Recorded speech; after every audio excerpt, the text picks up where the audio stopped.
What up, guys? Mad Scientist 7890, your favorite wrestling shooter and hip hop enthusiast. So it's finally here, ladies and gentlemen. Top 10 albums, hip hop albums, or mixtapes. We'll throw mixtapes because there's a couple in here. Of the mid year.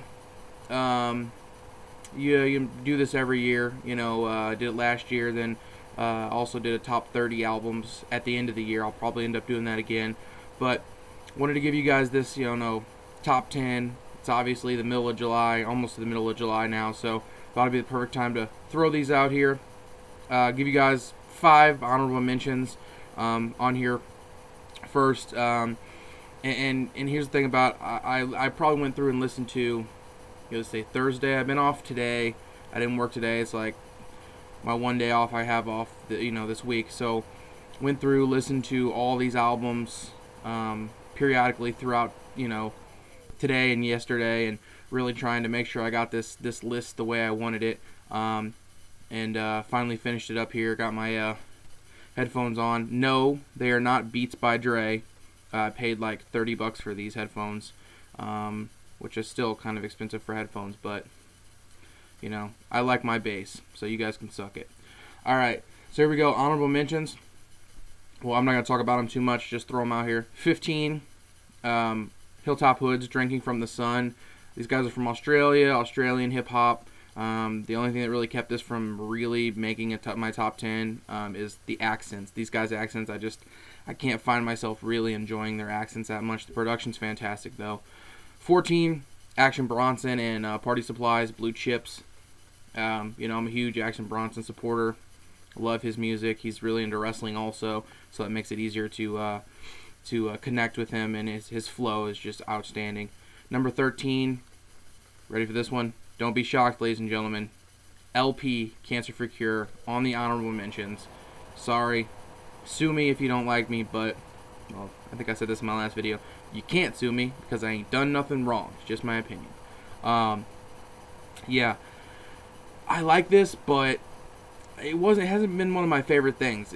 I liked listening to it, but it didn't have a lot of replay value to me. I'm really not that into, and if a lot of you guys follow me, not into that experimental hip-hop that much. I really like that boom bap style, that really flow heavy, crazy, 90s style beats. Those are the kind of things I like the most. So the reason that's not in the top 10, don't really care too much for the experimental style, but I still enjoyed this to a T. Number 12, another big shocker, ladies and gentlemen. Big K.R.I.T, Live from the Underground, number 12 as my honorable mention. I mean, I liked it, I really did, but it just didn't make my top 10, and I don't think his mixtape from last year made my top 10 either. But I still like this. And I still thought this was good, but I don't know. Like I said, I don't connect with Big K.R.I.T as much as a lot of other people do. I don't know. Number 11, Chief Kamachi's Rise and Rhyme Volume 1. It was so close between this and number 10, back and forth. I did not know which one I wanted to do, but I went with my number 10 mixtape, or whatever, the album or whatever, over this, just for a specific reason, and I'll go right into that. Number 10 on the top 10 hip-hop albums / mixtapes, Logic, Young Sinatra, Undeniable. This is not near as good as a mixtape from last year, which I thought was a top 5 album mixtape of last year. This is still a pretty good mixtape. Every mixtape that Logic has dropped that I've heard from him, the 3 that he's dropped, I've liked. But the second one, just Young Sinatra, has been up and away the best thing he's ever done. This is pretty good. I don't know. Maybe it's just it almost from his first mixtape to his second to his third, they all kind of are kind of the same style. They're kind of the same style. I'm waiting for something a little bit different from him. I know he goes back to that 90s style with the 90s beats, but he also is very versatile and he tries to do the Drake type stuff. And that don't mind. That doesn't bother me. I don't mind that. But I don't know. It just seems like all 3 of these mixtapes really blend together, kind of, on a lot of the same songs. They kind of sound the same. Even though the second mixtape was great. I loved it. It had so many great songs on it. This one's still barely breaching my top 10. Who knows? Maybe I'll listen to it some more. It'll go up. It'll go down.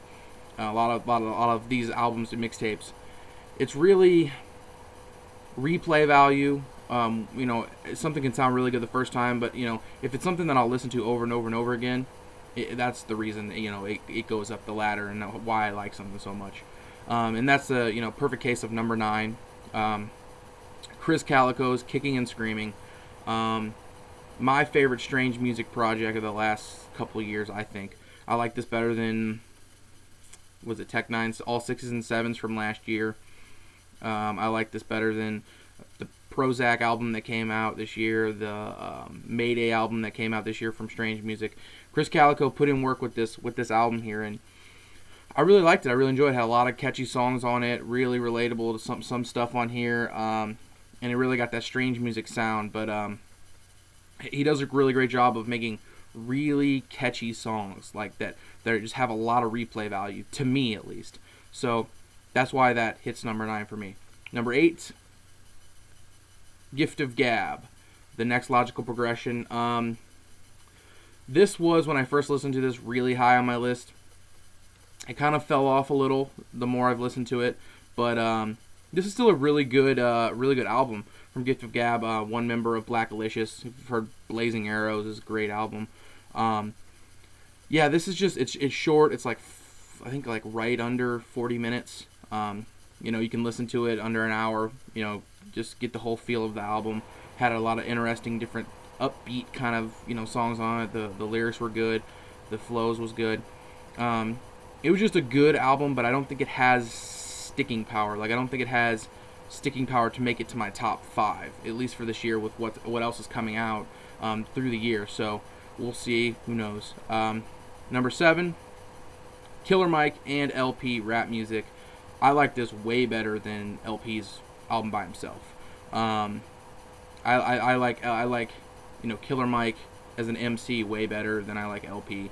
Killer Mike is a great MC. I love his voice. I love his flow. I love how hard he goes on tracks.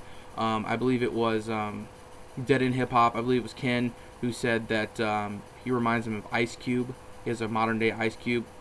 100% agree with that. The way he goes raw and just really goes out there and goes hard.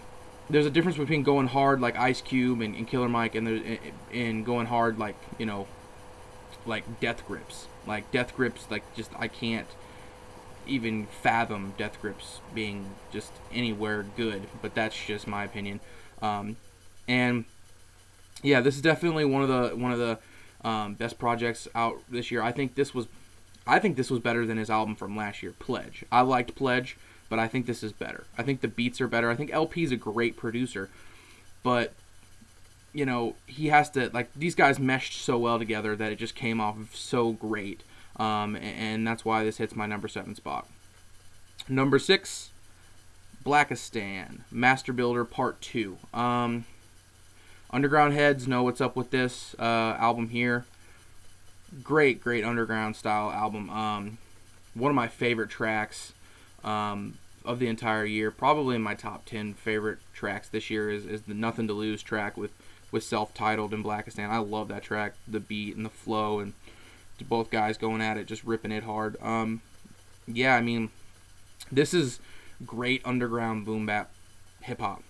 I actually heard this first. This is the first time I ever heard Blacastan, and then I went back and listened to Black Sabbath, which I believe was one of his first albums or mixtape, one of his first well-known ones, I believe, that came out, and I loved both of them. This is kind of right where I thought it would be.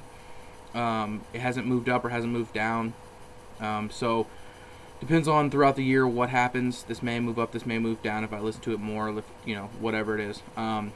So Blacastan's Master Builder Part 2, check that out. Great album there. Number 5, Large Professor at Large. On a lot on those older 90s hip hop albums, compared to today, you really never gave a lot of credit to producers from the 90s.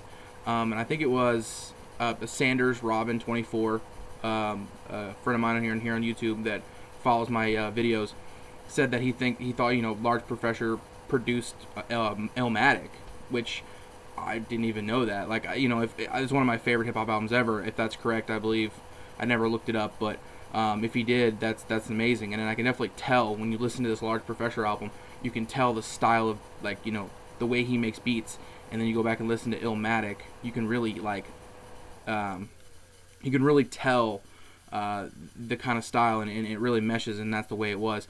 I loved this. I thought this was great. Brought me back to the 90s. So many great songs on here. I love the tracks with just production. I thought that was fantastic as well. This is a great project. If you're a 90s hip-hop fan, definitely got to pick this up. Definitely got to pick this up. Number 4.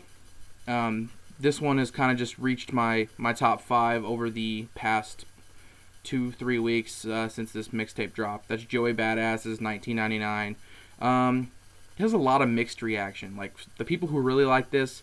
The people who don't like this think it's kind of a cheap attempt from a young guy trying to do some 90s stuff. It really doesn't matter to me. I liked this. I like this regardless of if this guy was 45 or 7, or he is 17. It doesn't matter his age. This so reminds me of if I was to make a hip hop album or a mixtape or the style that I would, rap. This would be it. I would have that 90s, flow. I would. That's how I would try to, market myself as a hip hop artist the way he is. A young cat who grew up in that area. Like I said, I've been through this with my Copper Drop, where I said, people who are all about Big K.R.I.T, that's their guy. And that, that's the kind of, they love his lifestyle, they love his storytelling, they love, his southern hospitality hip-hop kind of style. I love Joey Badass's style of hip-hop. I love his flow, I love his, his wordplay, I love his beat selection. Fantastic. This moved up, instantly went to my top 5 when I heard it, and then the more I've listened to it, jumped up to 4. Who knows where it's going to be from here, but really enjoyed Joey Badass 1999. So, mixed reactions, but I really liked it, and I would definitely recommend it. And number 3, something that I listened to. It took me, I really liked this album, and I went through and listened to it several times, and I kind of just really mellowed out to it, and I really didn't get the overall just greatness of it. And when I reviewed this back in April, I listened to it one time, and I really enjoyed it. And I went back to it several times, and now it's got so much replay value because it's one of those albums that you can just pop on and just, chill and just listen to. It's got so many great songs, and it's, it's like 11, 12 tracks or something like that. It's real short. And that's Lushlife's Plateau Vision at number 3. I love this. I thought this was great.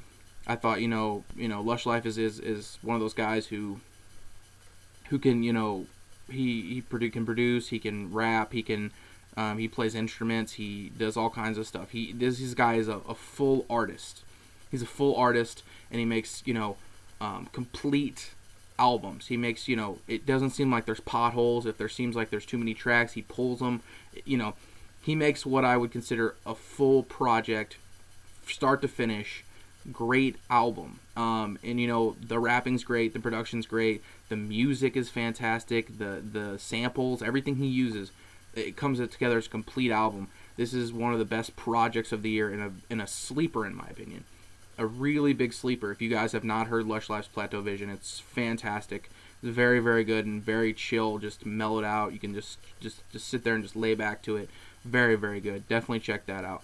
Number 2, and I don't know what other people feel about this, but the first time I listened to this album, I fell in love with it. I thought it was going to be number 1.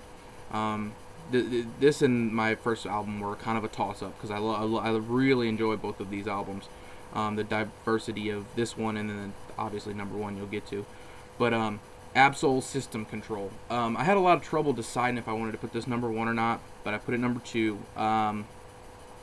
This really reminds me of a coming out party for Absol. Like Kendrick Lamar's Section 80 last year. I would put this up there with Section 80. Some people are like, no, Section 80 is so much better than this, so much better. This has almost a more diverse kind of style to it. It's still West Coast. I'm not a huge West Coast guy, but guys like Absol and T.D.E. with Kendrick Lamar and Schoolboy Q and J-Rock, they're really bringing back a West Coast sound that I really, really enjoy. And this control system was great. I love the production on it. I love the overall rhyming. Just everything about it. I really, really enjoyed this. And it's really just hard to say. You just have to listen to it. It's got really like a fight the power system, or fight the power, like, style to it, where he's kind of talking about rebelling and but the songs are good. The songs on this are just really good songs. So I would, I have that number 2. Definitely check that out if you've not checked that out. One of the best of the year. And number 1, my favorite thing of the year, and has had just ridiculous amounts of just replay value. OC and Apollo Brown's Trophies. Some people I don't want to say it's a classic. People are like, oh, some people are like, oh, it's amazing, it's a classic, and then some people are like, oh, this is nothing close, this is not great, not that great at all, it's okay, it's solid. I'm kind of just at, it's really good. It's really, really good, and I don't think I would say it's a classic, but, over time it may become a classic, but I really, really love this. I loved OC on his, Word Life and Jules and the stuff he did before this, and Apollo Brown with Clouds and the stuff he did with Hassan Maki last year, the stuff he did Gas Mask with the Left. I love Apollo Brown's production. I love his old school samples. I think they're fantastic when you put these guys together. Great rhymer from the underground with a great producer who has such a unique style that I really enjoy his production. It's fantastic. If you've not heard this is definitely a top album of the year. We're gonna see. Got half the year left to see if this can stand the test of the time through the year. But my top 5 of this list have got ridiculous replay value, and that's how I really graded this. Some albums can be good the first time you listen to them, and then by the time you get to the 5th listen, you're like, I'm done. I probably won't listen to this that much anymore. My top 5, I've listened to numerous times, several times. That's why they're where they are. So if you're wondering how I graded this, replay value and how much I listen to a lot of these, is where where my rating comes in. So let me know what you guys think. What are your top 10, top 5 albums of the year? Put them in the comment section below. Let me know if I'm missed out on some stuff, or I should check out something that you think is a top 10 worthy album or mixtape. Just let me know. Drop me a note in the comment section, and I'll check that out. And we got July to run through. Copper Drop, hit that up probably the beginning of August. That'll come out. So I'm gonna get out of here, guys. Thanks for watching. Like I said, let me know what your guys' albums are. And I am your favorite wrestling shooter and hip hop enthusiast. Deuces.